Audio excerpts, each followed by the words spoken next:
اچھا مفتی صاحب، یہ سب لوگ، میں شادی کی باتیں زیادہ کرتا ہوں کہ بھائی شادی کو آسان کریں، تو یہ سارے لوگ جو ہے یہ سوچتے ہیں، ان کے دماغ میں شادی شادی بسی ہوئی ہے. آپ بتائیں کہ آج کے زمانے میں آسان شادی کرنا کتنا زیادہ ضروری ہے. ہم دیکھتے ہیں کہ کتنے لڑکے سڑک پہ بات کرتے ہوئے جا رہے ہیں، کتنی لڑکیاں ایسی ہیں. کل بھی ایک مسئلہ میرے پاس ایسا آیا مفتی صاحب، آپ کو بھی ہم نے کال کری تھی لیکن نماز کا وقت تھا تو آپ کا نمبر بن جا رہا تھا، تو مفتی شیخ صاحب سے ہم نے مسئلہ پوچھا کہ ایک لڑکی نے زنا کر لیا ایک لڑکے سے.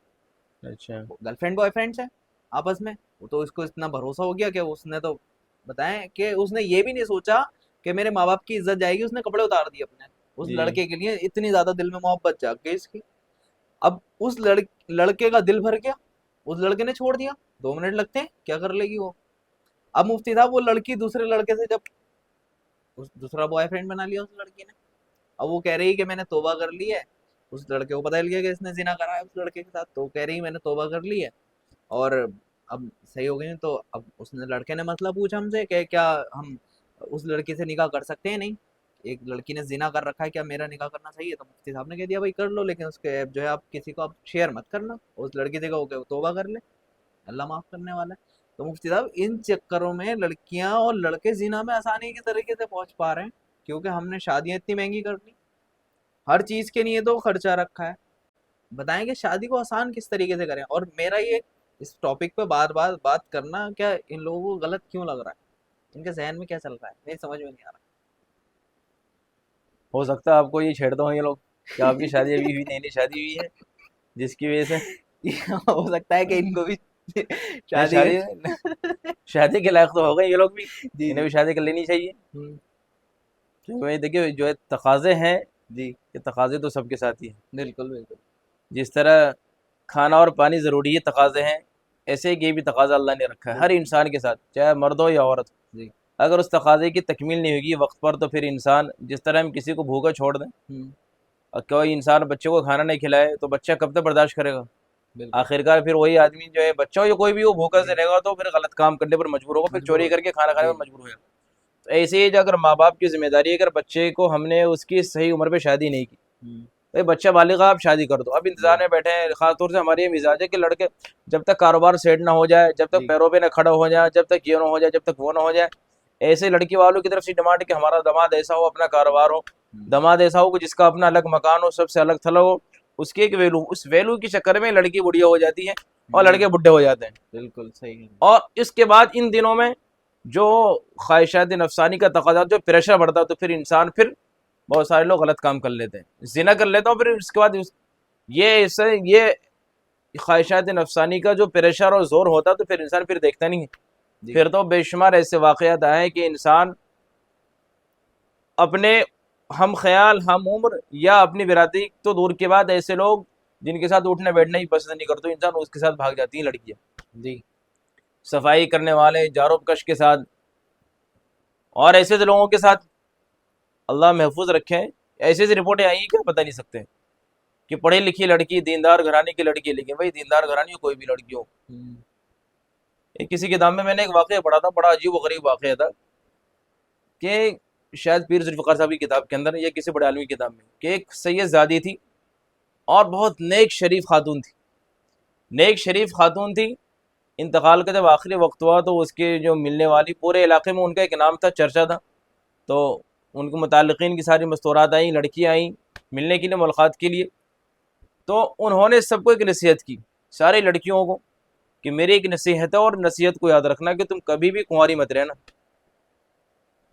اس نے شادی نہیں کی تھی وہ عورت، وہ نیک خاتون، اس نے زندگی ایسی کاٹ دی بغیر شادی کی. تو سب کو نصیحت کر رہی تھی کبھی کنواری مت رہنا. تو ساری لڑکیاں حیرت میں پڑ گئی کہ آپ ہمیں نصیحت کریں کہ کنواری مت رہنا، شادی کرنا، اور خود تو کنواری جا رہی دنیا سے، خود شادی نہیں کی. تو پھر اس نے اپنا واقعہ بتایا کہ بات تمہاری بات سے، میں نے شادی نہیں کی لیکن مجھ سے پوچھو کہ یہ تقاضا اور یہ پریشر ایسا ہوتا ہے کہ جب رات کے اندر، رات کی تاریکی میں، تنہائی میں جب میں ہوتی تھی، اور جب غلبہ ہوتا، اور جب رات میں چوکیدار جو آواز لگاتے، جو گھروں میں جا کر کے، جو رات میں گلی کی محلے کی پہرہ کرتے ہیں، کئی بار میرے دل نے کہا کہ جا کر کے اس کے ساتھ میں زنا کر لوں، اب خواہش پوری کر لوں.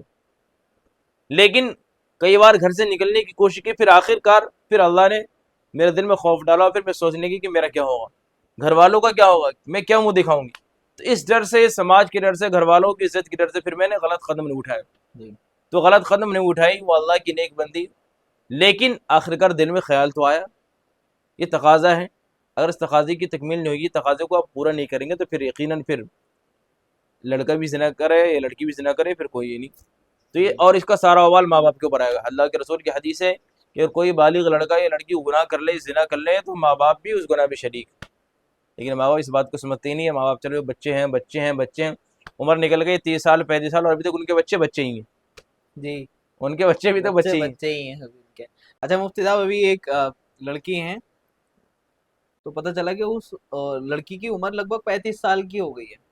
تو انہوں نے اس لڑکی کا واقعہ بتایا کہ اس لڑکی کے ماں باپ یہ کہتے تھے کہ لڑکا ہماری برادری کا ہو، اور لڑکے کا ایسا کاروبار ہو، ایسا گھر ہو، فیملی بھی چھوٹی ہو، بہت ساری مطلب انہوں نے بتا رکھا تھا کہ یہ چیزیں ہونی چاہیے.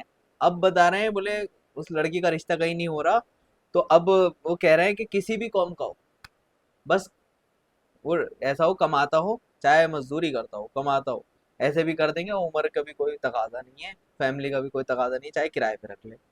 تو کہنے کا مطلب یہ ہے کہ مطلب وہ سنا نا واقعہ کہ ایک باغ میں چلے تو انہوں نے دیکھا کہ ایک بڑا اچھا سا پھول تھا. بولے یار ابھی تو باغ میں گھسا ہی ہوں تو اتنا خوبصورت پھول، آگے جاؤں گا تو اور اچھا ملے گا. وہ آگے چلے تو اور اچھا پھول تھا، اور آگے چلے پتہ چلا وہ آگے چلتے رہے تو پھول ملنا، اچھے والے پھول جو تھے وہ ختم ہو گئے، اب بیکار پھول ملنے لگے. تو انہوں نے سوچا جو پیچھے والا پھول تھا نا وہی سب سے اچھا تھا، اس کو لے کے آتا ہوں. تو اب وہ جب تک لوٹے تب تک وہ پھول مرجھا چکا تھا. تو وہی کہانی ہو رہی ہے ان کی کہ وہ اچھا لڑکا تلاش کرنے کے چکر میں اب یہ کہہ رہے ہیں کہ کوئی بھی مل جائے، لڑکا مل.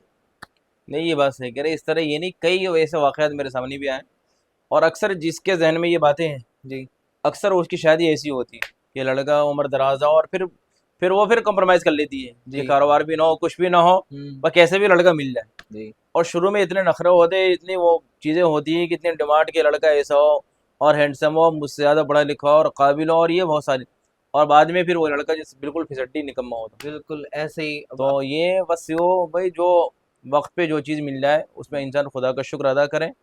اور جو اللہ کے رسول نے بتایا ہمیں شادی کے کیا دیکھنا چاہیے، دینداری. دیکھو لڑکے والے بھی دیکھا ہے لڑکی میں دینداری ہے، اور لڑکی والے بھی دیکھے لڑکا دیندار ہے نہیں. باقی یہ چیزیں کہ یہ تو دنیا کی چیزیں، بھائی روزگار یا کچھ بھی کاروبار، یہ تو اس کا نصیب ہے، اس کا مقدر ہے، جو اس کے نصیب میں جو ہو مل کے رہے گا. بالکل بالکل. اچھا آخری بات کہوں گا میں اپنی، پھر اس کے بعد اس ویڈیو کو ایگزٹ کریں گے کہ مفتی صاحب اگر ہم کوئی لڑکی دیکھنے جائیں یا کوئی لڑکی والے لڑکے کو دیکھنا ہے تو اس میں اہم چیز کیا ہے، کیا دیکھنا چاہیے؟ معلوم سب کو ہے لیکن میں چاہتا ہوں کہ ایک بار پھر سے ان کا ریویژن ہو جائے تاکہ ان کے دماغ جو ہے اس میں جو تھوڑا بہت بسا ہوا ہے وہ تھوڑا جھڑ جائے ہلکا پھلکا. دیکھیے اللہ کے رسول کی حدیث ہے کہ کوئی انسان کسی سے نکاح کرتا تو 4 باتوں کی وجہ سے. جی کوئی عورت سے نکاح کرے 4 باتیں دیکھنی چاہیے، اور لوگ دیکھتے ہیں 4 میں سے ایک چیز تو قابل محمود ہے جو شریعت کے اندر پسندیدہ، باقی 3 پسندیدہ ہی نہیں. مال کی وجہ سے لوگ شادی کرتے ہیں، بہت سارے مرد کہ بھائی دیکھتے ہیں لڑکی ان کا مالدار گھرانہ نہیں گھرانہ ہے. جی پھر دوسرا حسب کی وجہ سے، خاندان کس خاندان، اونچے خاندان کی نہیں. اور تیسرا خوبصورتی، کہ لڑکی خوبصورت ہے نہیں خوبصورت. اور چوتھی دینداری. تو معلوم ہونا چاہیے کہ مالداری بھی ایک دن ختم ہونے والی چیز، اور خوبصورتی بھی ختم ہونے والی ہے، اور حسب نسب کی کوئی حیثیت نہیں شریعت کے اندر کہ کوئی اونچا خاندان سمجھیے تو دنیا میں اللہ نے بنا دیا ہے، شریعت میں کوئی اس کی اہمیت نہیں. جی اور چوتھی چیز دینداری. دینداری قابل محمود ہے، قابل مطلوب، پسندیدہ. اللہ کے رسول نے فرمایا کہ دیندار مل جائے تو اسے حاصل کر لو. فاظفر بذات الدین تربت یداک، کہ تمہارے دونوں ہاتھ گیلے ہیں. تو کہتے نا ہمارے یہاں عام محرے میں دونوں ہاتھ میں لڈو ہیں. دونوں دینداری مل جائے تو دونوں ہاتھ میں لڈو تمہارے. دینداری جلدی سے پکڑو، چکر مت پڑو پھر. اور جب دیندار ہوگی تو انشاءاللہ پھر اس کے اعمال صالحہ کی برکت سے، نیک عمل کی برکت سے اللہ تعالیٰ پھر فراوانی کے اسباب بھی اللہ تعالیٰ پیدا کر دے گا. پھر رزق کے اندر برکت بھی ہوگی، اور زندگی میں سکون بھی، خوشحالی بھی آئے گی. اور دیندار لڑکی نہ ہو، بددین ہو، تو پھر آپ لاکھ چاہیں، لاکھ کوشش کر لیں، آپ کہیں یہ کرو وہ کرے گی، غلط کرے گی، وہ شوہر کی نافرمانی کرے گی، شوہر کی ناقدری کرے گی، ناشکری کرے گی. تو پھر جس گھر میں ناقدری ہو، ناشکری ہو، اس گھر میں اللہ کی برکتیں نہیں اترتی. جی جزاک اللہ خیر. ہے تو اس ویڈیو کو ہم یہیں ایگزٹ کرتے ہیں. اور میرے بھائیوں ایک بار پھر سے میں آپ سب کو جو ہمارے یہاں پر بھی ویڈیو دیکھ رہے ہیں کہوں گا بھائی نکاح جلدی کرے اور آسان کرے نکاح. السلام علیکم ورحمۃ اللہ وبرکاتہ.